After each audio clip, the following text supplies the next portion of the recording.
SGA has jumped this Giannis. year. SGA has jumped Giannis. SGA has jumped Giannis this season. Just this season, not overall. This season, SGA has been better than Giannis. Yeah. No, he hasn't. Y'all putting too much on. You're putting too much on Shai. I don't think Shai deserves that. Hold on, Jalen. What are you basing? What are you basing that on? What's he been better? So do you? Let me ask you this question. This is going to get into some of the conversation. So, do you think that Giannis has been a better defender than SGA this year? Yes. Exponentially. Okay. Exponentially, even though he's leading a worse defense when he's on the court. Giannis they would be at the bottom of the league. Yeah, the Bucks defensively, Milwaukee would be at the bottom of the league. No. You can't. But Mark, in respect to y'all, I'm not. We just having fun conversation. Having a conversation. I think the issue is because y'all just meeting me. Nah.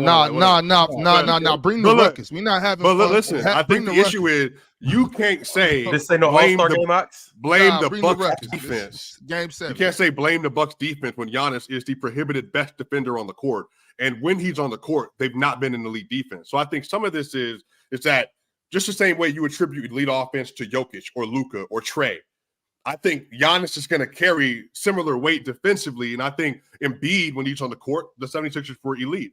This year, when Anthony Davis is on the court, the Lakers have been very, very good. I think the issue is that Giannis's main argument for best player in the world was his two-way value. Could he not the offensive player that some of these other players are? Now, the raw numbers, 30 points a game, 10 rebounds, 5 assists, shooting 60% from the field, like a 65 true shooting, no problem. But the issue is he's not scoring outside of the restricted area. He can't hit three-pointers. He's not hitting free throws. He's not hitting his mid-range shot. And he's not even hitting his hooks at a high rate this year. Right. So if that's the case, and then the defense is worse this year than it was last year, and he's not the offensive player, I would even argue this year SGA has been a clear better offensive player in that he's shooting 54% from the field. He's averaging 31 points a game. He's been a plus playmaker, and then he's leading the league in steals this year defensively. And when they're on the court, they're one of the best defenses in the NBA. So I think some of this is if you want to put value next to Giannis as a weak side rim protector, I have no issue with that. Maybe with the Adrian Griffin adjustment, but we still have to lead up to this point.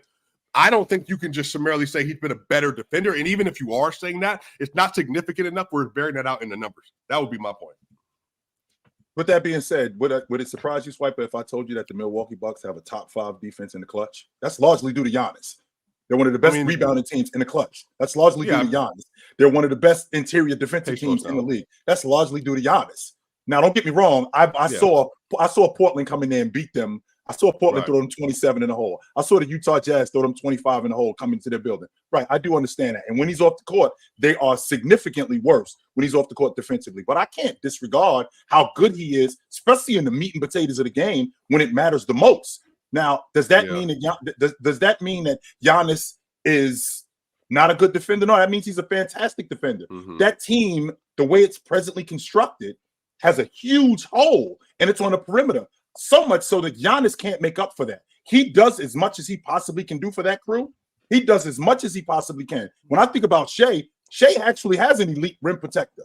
He actually has a guy in the post who can rebound. Now, don't get me wrong, he's a rookie, but he does have something like that. I think Brook Lopez, we've seen the best of Brook Lopez. I think the best of him is already over. And we already know what they look like on the perimeter. Mars and I have already had this conversation. Malik Beasley, what is he when he was in Minnesota? He was a long ball shooter. When he was with the Lakers, he was a long ball shooter. That's what he is in Minnesota. That's what he is in Milwaukee. He's a long ball shooter. He's not a defender. We already know who Dame is as a defender. It's ridiculous watching him. So now we're talking about a guy in Giannis who not only has to do his job, but he also has to make up for everybody else. And there's still, when we get into the meat and potatoes of the game, a top 5 defensive sounds like team. Rudy Gobert to me. And then they fell off in the playoffs. Everybody blamed Rudy for why the defense wasn't working. You mean Rudy Gobert, who's looking at being the defensive player of the year? I agree, but remember when Rudy was on the court with the Utah Jazz in 21, when they had the #1 defense in the league, everybody saw how great they were through the regular season. In the playoff, they got exposed because they had nobody on the POA and the wing that could defend it all. So my thing with Giannis, even if that's true, then he's still not having the individual defensive impact of an Anthony Davis or a Rudy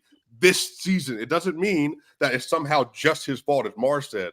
But I think so again, the fact that we're even having this conversation with SGA, I think showed that SGA has been better this season because offensively, I don't think there's been a conversation between the two. We're having a conversation because you said it. If you never said it, we wouldn't be having this conversation. You're the one who said SGA is better. You don't think there's a combo between SGA and Giannis, period? Well, I can I see don't. why I you don't. think there's a convo if you think Giannis's defense isn't as impactful as we do. I mean, I can This, understand well, it why. wasn't this year. I'm just saying this season it has not. That's what we talking about. Sweat. Yeah, yeah, We because talking about last year. you're We talking about judging today. Giannis's defense by how good the Bucks defense is, and then conflating that with. But if you're a big, that's traditionally how you've been measured. Ben Wallace, Tim Duncan, Yeah, but Hakeem, Giannis Shaq. Giannis isn't used functionally the same defensively. That would be Brook Lopez, who's used functionally as a big defensive. Well, Anthony Giannis Davis was a 4 when he was with the Pelicans, and they still managed to have a top 5 Yeah, defense when he was on the court. yeah, and with I mean, if Toronto was people, not that Mirotic. good. They had other teammates. yeah, and if people were judging AD's defensive impacts by how good the Pelicans' defense is, then I mean, that's on them. But like conflating that with with Rudy Gobert when they were the best defense, and then we blamed him for them falling off in the playoffs. People saying stupid things doesn't mean we should still be saying stupid things. It was stupid when they said that about Rudy Gobert. Like, I was the biggest practitioner of it's dumb that you're blaming Rudy Gobert for what's happening to this Jazz defense. That was me. So I'm not about to start doing that for Giannis when I can see all the flaws on this Bucks defense that Giannis is having to cover up. Brook Lopez has regressed. He can only play a deep drop.